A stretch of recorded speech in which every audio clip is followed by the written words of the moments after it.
Right, I am driving my Cadillac. I didn't want to take the Rolls Royce and leave it at the airport, so I'm taking the Cadillac insurance check. So, yesterday I did a video or posted a video about this over 2 month long saga of this. The issue was that his insurance company, which was Allstate, and my insurance company, which was State Farm, I didn't want to file it on my own insurance. Have the Rolls Royce in their system, you see. The Rolls Royce is a custom made car. It's a production car, yeah, and it doesn't exist in the system because it doesn't have aftermarket parts. You can't go down to the parts store and get a door or a fender for this car. You can only take it to Rolls Royce and get them to fix it. So initially, this guy goes, well, we don't have Rolls Royce in our system, so I'm just going to use a different car. I'm going to use a Mercedes-Benz. That's a luxury car. So he sends me a check for $923, and I go, look, that won't cover anything on the car, okay? So I took the car to the only place that could do the estimate, which was Rolls-Royce of Dallas. I mean, we're Dallas. We have money here. So I went to Rolls-Royce of Dallas. They did a full estimate on the car of what they thought it would cost to put the car back to its original condition it was before the wreck.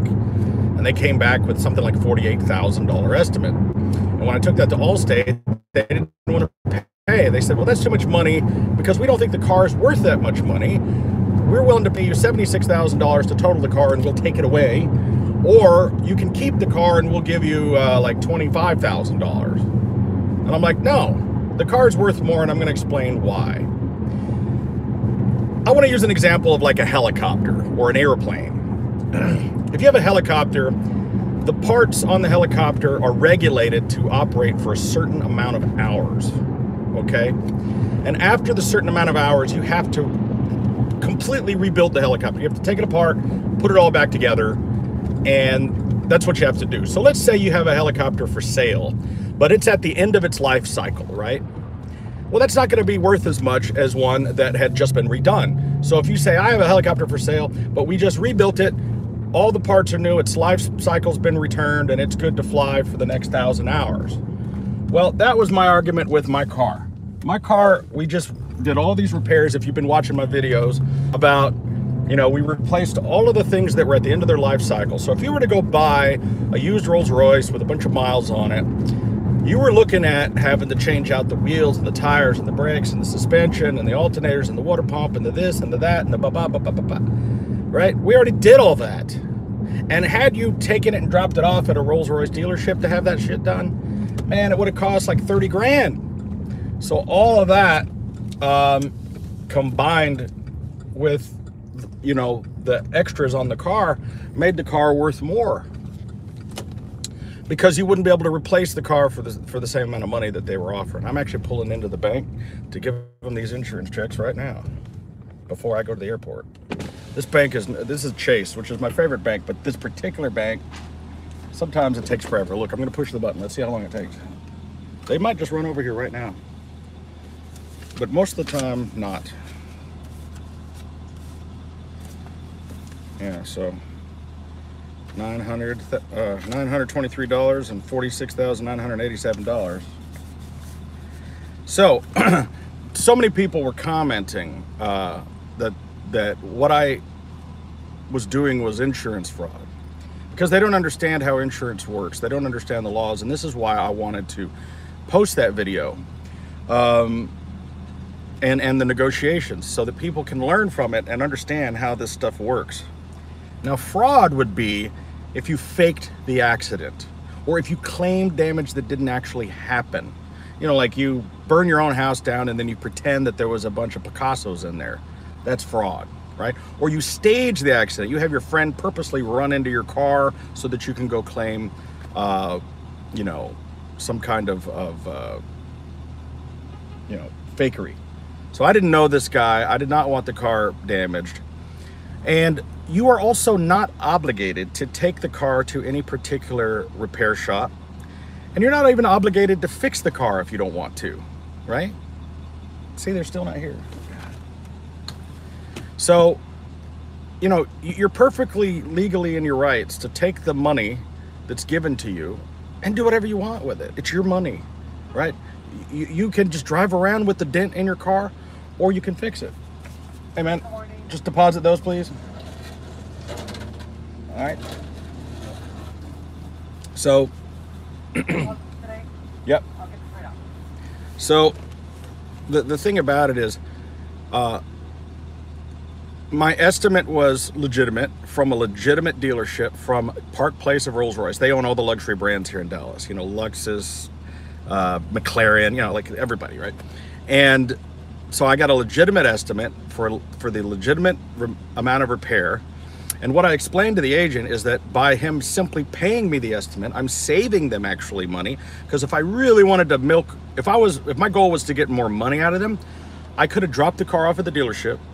The dealership is going to do what they call supplemental. They always find extra stuff. They go, oh, well, you know, we tore the door apart and this harness needed to be replaced and this plate this had a scratch on it. We found more damage. It's always more money. They would have also been obligated to give me a rental car while I waited for the repairs, and it probably would have taken several months for the repairs. And then I could have sued them for depreciation. I could have said, you know, now that the car has been at a dealership, they've reported it to Carfax that it has an accident that diminishes the value. I lost 10% of its value, which is $10,000, and you owe me that too. So if I really, really wanted to really stick the knife in there and get every penny out of them, I could have gotten them for probably $60,000. Not to mention the fact that my intent with the car was to add it to our vehicle fleet, and I wanted to create a business, which I haven't done yet, but I wanted to make it so that we could rent the car. And I said that we could sue you for lost wages. This car rents for $350 an hour, of an average of at least $500 a day. So I'm going to sue you for $500 a day that the car's been out of service since the accident over 2 months ago and up until now. All right, thanks. Sweet. Okay. There it is, $47,910.91. I'm going to put that on a 00 when I hit the roulette. No, I'm just kidding. I'm not going to do that. Double down. Pardon me. So there was nothing fraudulent, right? I'm not obligated to take the car to any particular dealer or repair shop. And that's a law because they don't want the insurance companies working with a particular repair place that is going to work in cahoots, right? And force you. There are some insurance companies, when you're claiming on your own insurance, that'll have policies like, for instance, they will require you to use aftermarket parts when available because they cost less money, which I think is bullshit. I think your car should be returned to the original condition that it was.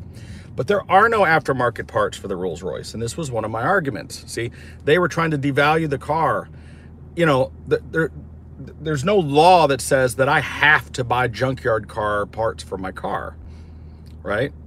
Like they can't force me to do it the cheapest way possible. They just have to pay what the fair price would be to get it fixed. And the fair thing would be is that if I was just a normal Rolls-Royce owning dude and I dropped the car off at Rolls-Royce and they gave me a loaner car and they did the repair and sent the bill to Allstate, the bill would have been way higher than $47,000 because it's a Rolls-Royce.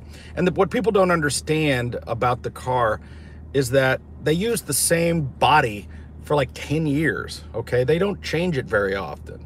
So the door on that car is the same door they put on one of their newer cars. So if I'd have been driving a 2019 Rolls-Royce, the damage repair estimate would have been the same. You understand? So I got to drive here. We got a emergent situation. Go. What do you wait? See, now we missed the light because you're an idiot.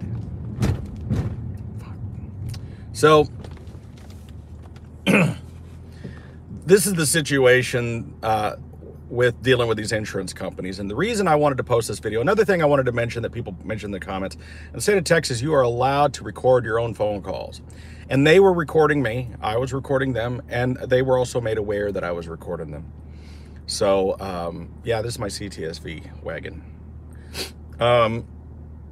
Which we did, there's a video, you can go back and watch my earlier videos. We pulled all the headliners and all the trim out and painted it black. They normally only come in this titanium color up here. And we painted all this black with like fabric paint, and it came out great.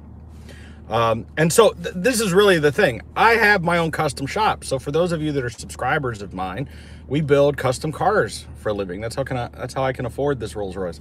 We build the Back to the Future DeLorean Time Machine, Knight Rider, Ghostbusters, Scooby-Doo, the A-Team, Jurassic Park, all these different movie cars, right? I have my own 5,000 square foot shop with, you know, rack lifts on it and tools and air compressors and everything we need. Now, we do not have a paint shop. I have to outsource that because, you know, you can't just be painting in your shop. You know, that doesn't work. Supercharged. I'm already going 90. Oh, slow down, slow down. That's why I took this car today. I need to be able to do stuff like that. So, anywho,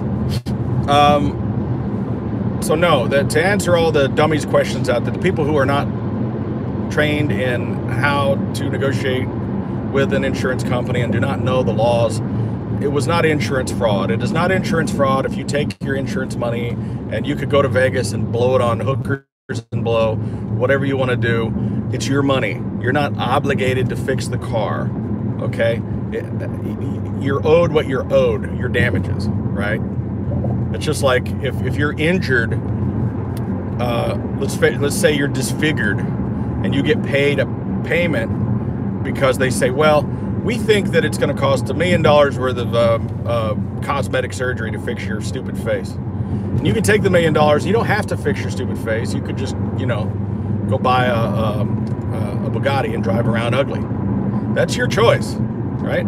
So I didn't commit any kind of fraud. Nothing I did was illegal, and nothing I did was unethical. And I didn't even ask for anything more than just the estimate. You know, that's all I asked for. I just said, just pay the estimate of repair. That's it. I'm not asking for supplemental. I'm not asking for diminished value. I'm not asking for rental car. I really didn't rip them off nearly as much as people think that I did. I'm like, all I'm asking for is the basic estimate that the dealership gave me that it would fix the car, and I was settled today. But they were such scumbags that they didn't even want to pay that, right? So, you know, I still say that, you know, just because it's a lot of money, it's a lot of car. It's a Rolls Royce, and people don't understand the value of these cars. And I see all these comments about what a money pit it is. It's not a money pit. After getting this payment, I only have like 30 grand in the car now.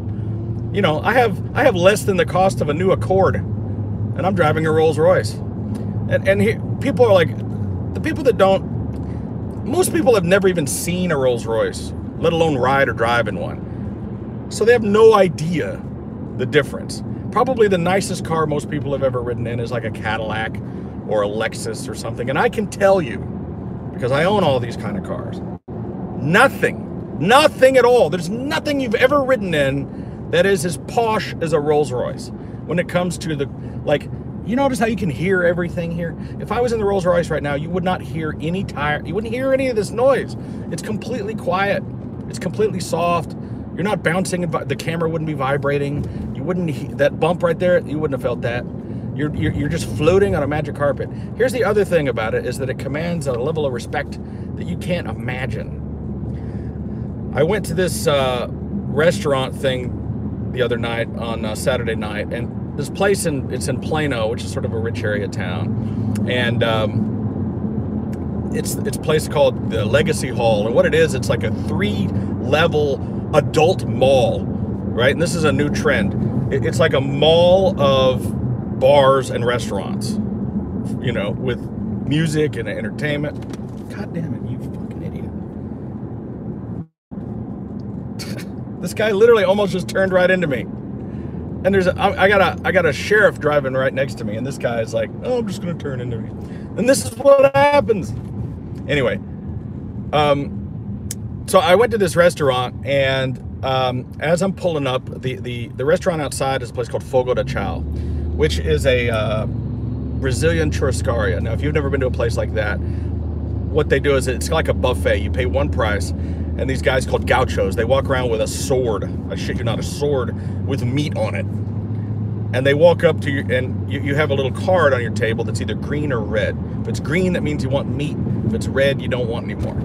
And they walk up and they'll just slice off a piece of filet mignon like that and throw it on your plate. It's the greatest thing ever if you're a meat eater like me. Anyway, I pull up to Fogo, and all the spots are taken. Now, I pull up and the valet sees me. I roll down my window, I look at him, he points at me. He runs to the box, gets some keys, and there was a Jaguar, or for you English people, a Jaguar, parked right in front of the door. He moves the Jag and puts it in the garage so that I could park in front of the door. That only happens in a Rolls Royce, right? Brand new Jaguar, puts it in the garage, puts my rolls up front. I come up and I go, how much is your parking, brother? He says, it's only $5, sir. I go, I'm not giving you $5. Here's a 20. I'll give you another one when I come back, right? Because that's why he did that. He knows that I'm going to take care of him. That's why I was saying in one of my previous videos, like, you have to, one of the responsibilities of owning the cars, you have to be willing to pay a little extra for things like that. But that wouldn't be an option. If I pulled up in this Cadillac and I was like, hey man, how about you move the Jaguar and put it in the garage so I can park up front, he'd be like, no. Sorry, you put your Cadillac in the garage and you walk your happy ass down here. That's what he would tell me. You know what I mean? Like, that's what would happen. But not in a Rolls Royce. You pull up in a Phantom, they start moving cars. You know? And those are the things that make the car so great. Aside from, you know, the actual experience. And the fact that it's 15 years old doesn't make a difference, because you're still enjoying all of the same stuff. I can't read your comments right now because I'm driving, but after I land, I'll sit and read all your comments. So many of the people that were commenting that it was insurance fraud or that I ripped them off or whatever, the truth of the matter is, as I explained to the agent, not only am I not ripping you off, I'm saving you money, because I could probably get you for probably another 20 grand easy. But I would rather have the money now than have to fight for it. And I shouldn't have to fight for it. I was wronged. I was just sitting, you know, minding my own business, and this guy comes through the light and crashes into my door. And for the people out there that think that the repairs aren't justified, I don't know what else to tell you. You can't go get a Rolls Royce door somewhere. Now, it is true, I found a door being offered on eBay, and I don't know really what kind of condition it's going to be in when I get it. They say that it's flawless, and it's a similar color to mine, even though it's going to have to be repainted. And they wanted $3,500. Now, this is just the door skin, right? This is not the whole door, because all the elements of the door, like for instance, the glass in the door is like $4,000, right? Everything about it is expensive. The reason it's so expensive is because, well, the glass in a Rolls-Royce door is a double-paned, electrically heated, UV thermally protected piece of glass. And they're made just for that car. They're not used in any other car. You see? So it's all those little things, like every little knob and every little thing on the car is made out of metal, polished metal. It's not like plastic. There's very few plastic items in the car. And the car is also made out of a form of aluminum. And then what they do is, if they made just an aluminum door and somebody T-boned you, well, you'd be like killed, right? So what they did was they put this big armored plate inside the door. The door is like a vault. When you open and close the door on the Rolls, it's like opening a bank vault. It's like, and it's because it's got this huge barrier plate inside. Well, because of the plate that's in there, you can't get to the back side of it and do paintless dent repair. And you can't put Bondo on it because aluminum, you know, will flex, right? And it's more susceptible to change of temperature. So if you put Bondo and filler on it, the stuff's, it's gonna crack off. So aluminum has to be formed. You can't put filler on things like stainless steel, aluminum. This is one of the reasons why they're reluctant to use it. Mild steel, you can manipulate to death. You can do whatever you want with it. So you have to replace the door. Well, how much is a door? The doors are $13,000 a piece or something like that. And that doesn't include all the labor it takes to change it. So, but I am completely within my legal rights to go out and buy a used door. So what we're going to do is we're going to put the used door on that has no damage, hopefully. The rear door does have a few small places that we're going to try to do some paintless dent repair on. If not, then we may have to replace that door as well. And I think I've pretty much made up my mind that I'm going to just paint the car rather than rewrap it. I like the black and white. I'm going to keep the black and white. I'm going to do the same black and white, but we're going to peel off the wrap. We're going to scuff down the whole car, and we're going to paint it. And really, I know I'm going to catch a lot of shit over this, but I'm just going to do what we call a respray. I'm not going to do a full paint. A full paint means you would do the jams and under the hood and everything. I'm going to leave the interiors of the door and the jams silver, and I'm just going to paint the outside of it black and white. And the reason is because the car is already at the bottom of its value. It's already at the bottom of its depreciation. It's not going to go up in value, and it's not going to lose any more value. That paint scheme is more valuable than the silver that's on it, because you know, the black and white theme is what they're putting on new cars. I see it on Ghosts, Wraiths, Cullinans all the time, all the time. I just went out to LA and I was driving down Melrose and I saw this Ghost sitting on the side of the road, and it was the exact paint as mine. I was like, oh wow, look at it, it looks exactly like my car. So, you know, I'm gonna do that paint scheme, just do an overspray on it, because that's basically what I have on there now with the wrap, and you know, nobody seems, and everybody else loves it and I love it, and that's all that matters.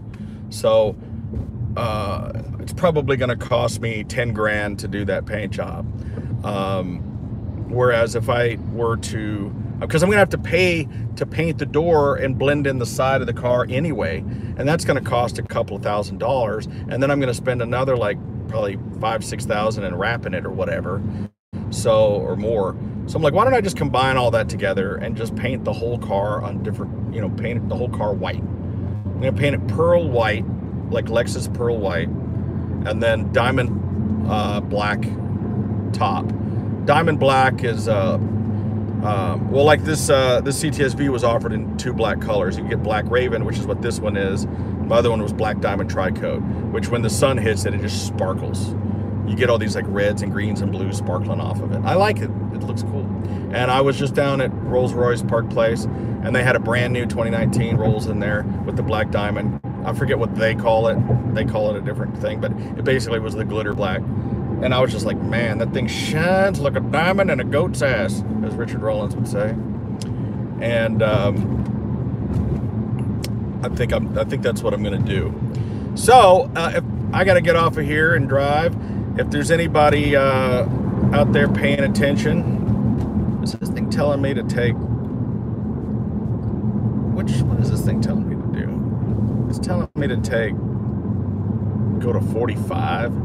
Which is impossible because that's back there. That doesn't make any sense at all.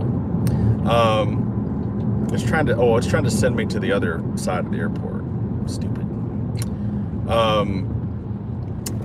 What was I saying? I'm driving. Ugh. Look up, this road sucks. Fucking 35. And this is why if I was in the Rolls Royce now, I would not be hearing these bumps. I would not be bouncing around like this.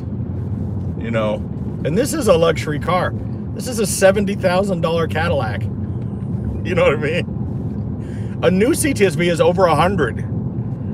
And this was another thing I wanted to talk to somebody about. You know, people lose their minds over the value of this car, or even a brand new one that's $500,000. You know, when you see a bus drive by, like a brand new Prevost bus before conversion is $700,000. So, you know, when you see a brand new Prevost bus that's a tour bus, you're talking about a $2 million bus. Or when you see a brand new Peterbilt with a king cab on it, that's like a $500,000 truck. And nobody takes selfies with it and takes pictures of it and go, oh my God, a $500,000 vehicle. But the Rolls, they do, right? So my Rolls is worth, let's say my Rolls is worth $80,000. Shit, a brand new pickup truck costs you 80 grand. You go buy a new Dodge Dually you know, King Cab, you know, King Ranch, whatever. It was like $85,000, and it's a pickup truck. You don't see anybody out there taking selfies with the grill of a pickup truck. But with the Rolls, you do for the same amount of money. You know what I mean? So, like, I'm just saying, I think it's one of the best bangs for your buck out there. And the reason I'm doing this series of videos is that as they continue to depreciate and they come up on the market, there's going to be people out there that are willing to pay 75, 80 grand for a used Rolls Royce, but they're not willing to pay to take it to Rolls Royce dealership to have $20,000 or $30,000 worth of work done to it. So there's going to be guys out there like me, where I'm kind of a shade tree kind of guy. Like, I'm not a millionaire. Like, you know, yeah, I've got $1 million worth of shit, but I don't have $1 million in the bank. I mean, I own buildings and houses and things, but just because you own a building, the building doesn't like give you money every month. You just own it. But in fact, you gotta put money into it. You know what I mean? I have 20 cars, but they don't write me checks. You know what I mean? I own them. So I probably got $1.5 million worth of shit. But that doesn't mean I got $1 million in the bank. So I'm not gonna just take this Rolls Royce and drop it off and go, yeah, here's a blank check. Just do whatever you gotta do to the car. I'm not that stupid. But I am smart enough to work on it myself, and I get to enjoy the luxury of driving around. And you know, there's people out there that'll say, oh, well, you're a poser, you're faking it. I'm like, what am I faking? I own the car outright. I own my house. I own my building. I own everything I have. I have a zeroed out revolving credit. I got cash. And I fixed the car myself. Hey, you, hail Satan. Anyway, it's a little joke of mine. When people say bless you, I just like to mess with them. Anyway, goddamn Nissan Altimas. I hate Nissan Altimas. I've been wanting to make a video called I Hate Nissan Altimas. Every time you see a Nissan Altima, it is a piece of shit. The bumper's falling off. They got paper license plates. They got duct tape holding the taillight on. They got dents all over them. And every single time somebody cuts you off or is tailgating you or jumps across 3 lanes, it's a Nissan Altima. I don't know if it's the car or the people driving the car, but I hate both. Worst car ever made. Every single one of them I see is a pile of shit. If you have more than 2 Nissan Altimas in your neighborhood, you live in the hood. I mean, it is the new Crown Vic, right? It is. I hate that car. Maybe it's just in Texas thing, because they are everywhere. But every one of them is a falling apart piece of crap. And because it's a piece of crap, the owners that have them do not care about them at all. And they have no problem. They just cut you off, drive a car. They don't care what happens to the car because it's already falling apart. Every single one of them, I see the bumper is falling off and is held on by duct tape. Because it's just, you know, because clearly they've run into something and it's a piece of crap.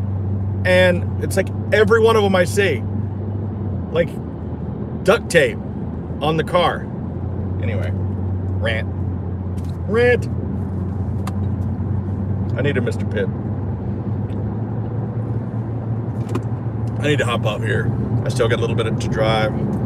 My flight was delayed about 10 or 15 minutes, so they gave me some extra time. If anybody's watching, you live in Las Vegas, make sure you go like my Facebook page, Bob's Prop Shop on Facebook, and my my celebrity fan profile, which is Video Bob Mosley on Facebook.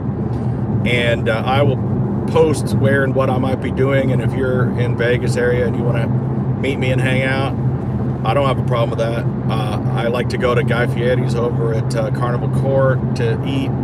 I go to the Pinball Hall of Fame over there on Tropicana. I love that. I'm going to be staying over on Fremont Street, which I don't really like that area. That's not a nice area. But one of the whole reasons I'm going to Vegas is because I'm going to shop for some property. But my buddy Ben, who's a business owner and a friend of mine, he gets comped all the time at rooms. And he goes, hey, man, I got a comp, you know, and I'm going to be there, you know, till Wednesday. You know, if you want to come out and stay with me for free, do it. So I have Spirit Airlines credit card, right? And they pay you points every time you use it. So my whole trip is going to cost like, well, the plane tickets were like $30 a piece. but all the upgrades cost twice as much. So like I paid for the big seat. So the big seat was like $60, right? And you know, I didn't even buy a bag. I'm just wearing what I'm wearing and taking a backpack. And that's it. I'm just gonna wear the same pair of pants for 3 days. I don't give a shit. I wear the same clothes anyway. So I brought a couple of shirts, some underwear, and some socks, toothbrush, you know, just the basics. You know what I mean? If I need anything, I'll just go buy it and throw it away. You know, and it's like, it's a couple of dollars. Like literally, they put a CVS or a Walgreens on every corner down there. So you can just walk in, buy a deodorant and a toothbrush, go do what you got to do and throw it in the trash. It's like, who gives a shit? It was like $5. That's why you see a lot of like really rich people. They don't really dress up. When you see like really rich people sometimes, like Mark Zuckerberg, and they're just wearing like some shitty shirt and pants and like, you know, cheap shoes. It's not that they're conservative. It's just that they live such a carefree life that rather than carry, all they need is their wallet. Imagine being so rich that instead of doing laundry, you just buy clothes and throw them out. You know, I guarantee you the dude he goes to the airport, he buys a shirt, whatever, he just change it, throws the other one in the trash, puts on a new one, and then that's it. There's no point in like carrying luggage and carrying stuff. You just buy what you need when you need it, and you use it and you throw it out. Like that's when you're a real baller, when you have that kind of bread that it's like, it's a shirt, just throw it out, put on another one, go walk in, buy some underwear and some socks, you know, it takes 2 seconds. A lot of times the hotels will just give you that stuff, you know, you just tell them that you need it and they have it, believe it or not. So, you know, the kind of places they're going to. And so I've kind of adopted that. It's almost like, you know, why rent a car? You just Uber. Now I am renting a car this time because I got a bunch of running around to do. I'm going to look at properties. I'm going to be buying about a 1 or 2 acre lot of land. And I'm going to be building my own shop and house on the same property. Something I've always wanted to do. We're going to build an industrial building there, and I'm looking into this new building format called ICF, called insulated concrete forming, where basically you build the whole house out of styrofoam Lego blocks and then they fill it with concrete. And so it's going to be pretty cool. The front of it is going to be a replica of Graceland in Memphis, and then it's just going to go way back, and it's going to have a spot for like 20 cars. And then I'm going to have a whole party palace up on top on the second level. Going to be a little hot tub and a pool. Parking on the side. I really like Hoovie's garage. Speaking of Hoovie, I've been talking to the Car Wizard a lot lately. So if you aren't already a subscriber to Hoovie's garage and the Car Wizard, you should be. As well as my other buddy, Tavarish. I've chatted with Tavarish. I have emailed with Doug DeMuro, but I haven't got to actually talk to him. And he's, you know, somebody who I watch religiously as well. But I got to go to Chicago and pick up a DeLorean that I bought. And I was going to have it shipped, but I think I'm going to go get it myself. And on the way to Chicago, I can go through Kansas. And the Car Wizard's really been wanting to meet me and hang out because he watches this channel. So hello, Car Wizard. And I want to stop by with the DeLorean and hang out with Wizard and Hoovie if I can. And I really love Hoovie's new garage that he built. It's probably the greatest garage you've ever seen in your life. So, and the Wizard's really smart guy. And Hoovie bought a DeLorean that he did on his channel. And I actually sent him a part for it. He bought from me a little license plate frame. And maybe I'll bring him some other parts. Maybe I'll buy his DeLorean from him. But so if you're not already a subscriber to Hoovie's garage, or the Wizard, or Tavarish, make sure and watch all those guys. It's my goal that by the end of the year I'll have 100,000 subscribers, and my goal that I want to be part of the Mount Rushmore of car guys. I want to, you know, like you got Doug DeMuro, Hoovie, Tavarish, and then I want to put Video Bob. I want that to be the Mount Rushmore of car people on YouTube with your help. So make sure to subscribe and get your notifications, and I'll do more live videos like this. Normally I would interact with your comments. I can't do that right now because I'm driving. I can't even I can't even see the comments. I can't even see the screen really. So I assume that we're on. But anyway, sorry for the vibration and the noise. This is what happens when you're not driving a Rolls Royce. This is how you peasants have to drive. I used to think this was the greatest car in the world, and I still do. As far as you know, the CTS-V, I think, is one of the greatest bargains you can get if you want a badass fast car for the money. Because this thing, I mean, I've kicked the ass of a Gallardo, of a Ferrari California, of a lot of high-end vehicles, Corvettes. This thing is so badass. But why is this thing? It's trying to send me. I don't know where it's trying to send me. Cancel guidance. I know where I'm going. I don't need you. Anyway, what was I saying? Oh, CTS-V. I've had it up to about 185. I chicken out after that. I mean, I don't care what you're driving, what kind of car it is. You get going 200 miles an hour. This thing will go 200 miles an hour. But man, if you fart wrong at 200 miles an hour, you're not gonna live. It's just, you're not gonna.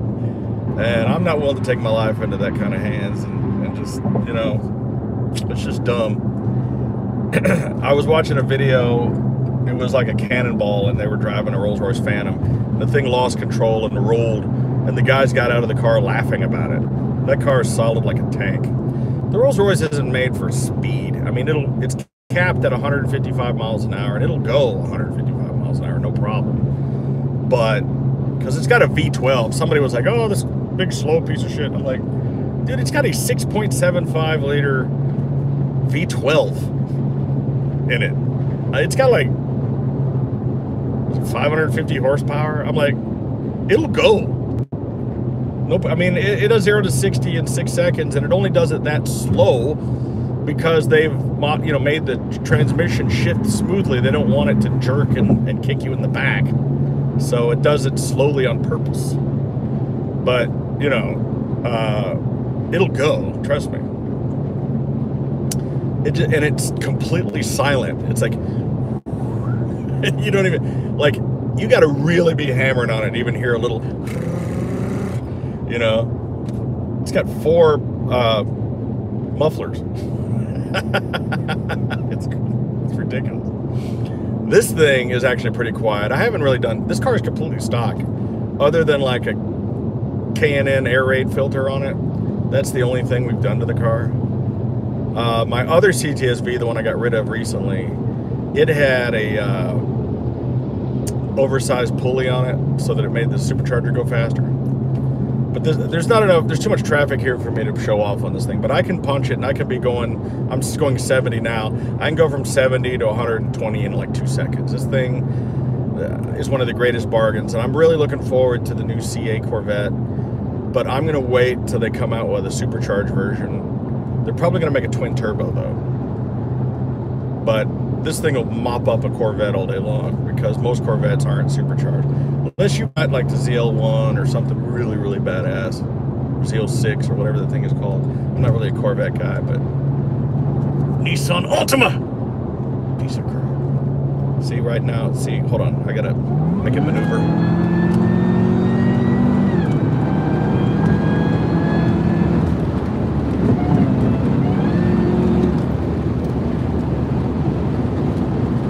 I had to get over. I gotta slow down to 100, Jesus Christ. I was going 140 just now. Come on, come on, yeah. There's always cops up here. Bring it down to 60. Whew. Don't ever do that, kids. I'm a trained professional. I have been to stunt driving school. I'm pulling into the airport now. All right, I got to get off this thing because I got to pay attention to where I'm going. And I need to drive nice through here. 55. I forgot. How do you set the cruise on this thing? That's 55. Yeah, this thing is badass, to say the least. Costs $25 a day to park out here. It's going to cost me more than my plane ticket just to park the car here. But it would have cost me more to Uber, so it would have cost me like $50 per direction to Uber all the way out here. So as long as I'm not gone for more than 4 days, it's just as cheap to leave my car here. So, all right, I gotta figure out how to turn this off. while I'm going down the road. I'll catch you guys later. If I can figure out, I think it's this one. All right, guys.